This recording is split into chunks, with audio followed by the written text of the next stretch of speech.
Good morning everyone, I'm Jeremy Morales from BE Ed 2C and today I'm going to discuss the rectangular prism. So there are two layers of length, two layers of height. Ang width niya ay mayroon din siyang two layers.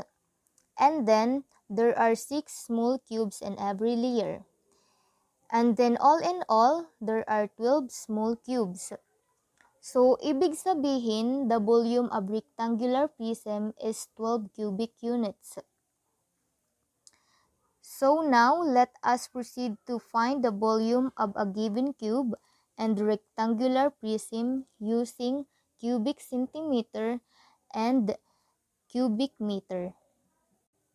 So, volume of a cube equal to side times side. Since each side of a square is the same, it can simplify with the length of one side cube. The formula is volume. So wherein B is volume, S is the side. So subukan nating sagutin or alamin ang volume ng cube na ito. Meron siyang 5 cm. Kung napapansin nyo, ang cube ay pwedeng isa lang ang sukat. Kasi nga pare-pareho o pantay-pantay ng mga sukat na ito. So, using the formula of volume is equal to side raised to the third power. So, it means ang side niya is 5 cm. So, ang volume niya is equal to 5 raised to the third power. Or 5 third power, it means 5 times 5 times 5. 2 is i-multiply natin yung 5 3 times. And then, the product is 125 cubic centimeter kasi 5 times 5 is equal 25 times 5 is equal to 125. So, the volume of our cube is 125 cubic centimeter. Volume of a rectangular prism. Multiply its 3 dimension, length times width times height. So to find a volume of a rectangular prism, just to multiply the length times width times height. Wherein B is a volume, L is the length, W is the width, and H is the height. And then, this is an example of our rectangular prism with the measure of 7 meter length, 2 meters width, 4 meters height. So, using the formula, volume is equal to length times width times height. So, i-multiply natin ang tatlong dimension. So, 7 times 2 times 4. Then, 7 times 2 is equal to 14 times 4 is equal to 56 cubic meter. Okay?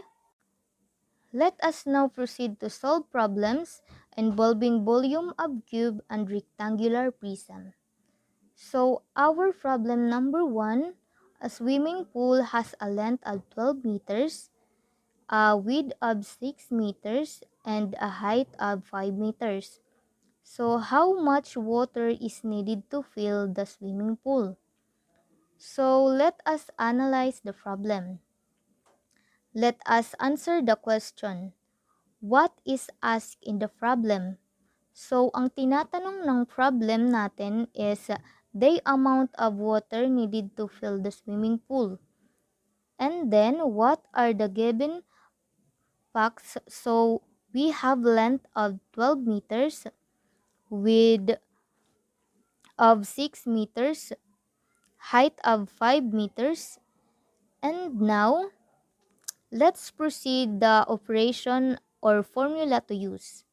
Dahil ang hinahanap nito ay yung kung ilang water na pwedeng ilagay sa swimming pool. So we are used a multiplication because volume po yung nawawala, so we are multiply length times width times height. And then, let us solve the problem. So, halimbawa, ito ang ating swimming pool na may sukat na 12 meters length and 6 meters width and 5 meters height. So, using the formula, volume is equal to length times width times height is equal to 2 times 6 times 5. So, volume is equal to. So, 12 times 6 is equal to 72 times 5. Then, the volume of our swimming pool is 360 cubic meters. So, ayan po ang sukat ng tubig na ilalagay sa swimming pool. Okay, let us proceed to problem number 2. A cubic has a side measuring 10 cm. What is its volume? So, ito ang ating cube, may sukat ng isang side 10 cm. Using the formula of volume is equal to side 3, then let us multiply the measure of the side 3 times. So, i-multiply natin yung tatlong bises. So, 10 times 10 times 10 is equal to 100 times 10. And it's 1,000 cubic centimeters. So, the volume of our cube is 1,000 cubic centimeters. So, let's proceed to problem number 3. The volume of cube is 512 cubic meters. What is the measure of its side? So, ngayon, hahanapin natin yung sukat ng isang side nito.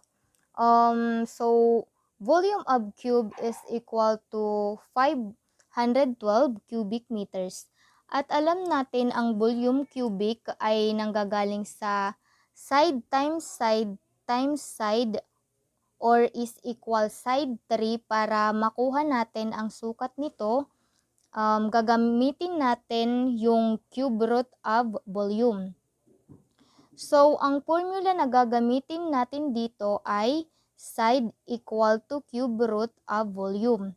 Then, yung volume natin is 512. So, side is equal to cube root of 512. So, ngayon, para mapadali ay ipapakita ko sa inyo ang cube root table para hindi tayo mahirapan. Ano nga ba itong cube root table na to? So, halimbawa, doon sa 1/3 or 1 raised to the third power, 1 times 1 times 1, so tatlong beses siya. 1 is equal to 1, so ibig sabihin ang cube root ng 1 is 1. Yung 2 naman, 2 times 2 times 2 is equal to 8. Ang cube root ng 8 is 2. Yung 3 times 3 times 3 is equal 27.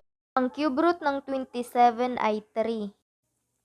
So, ang cube root ng 64 ay 4. At ang cube root ng 125 ay 5. At ang 216 ay 6, 343 ay 7, at 512 is 8, and 729 is 9. Dahil ang ating volume ng ating cube is 512, so ang ating side nito ay 8 meters. So, ayun po ang sukat ng side ng ating cube na mayroong volume na 512 cubic meters. So, the measure of the side of a cubic is 8 meters. So, that's all. Thank you.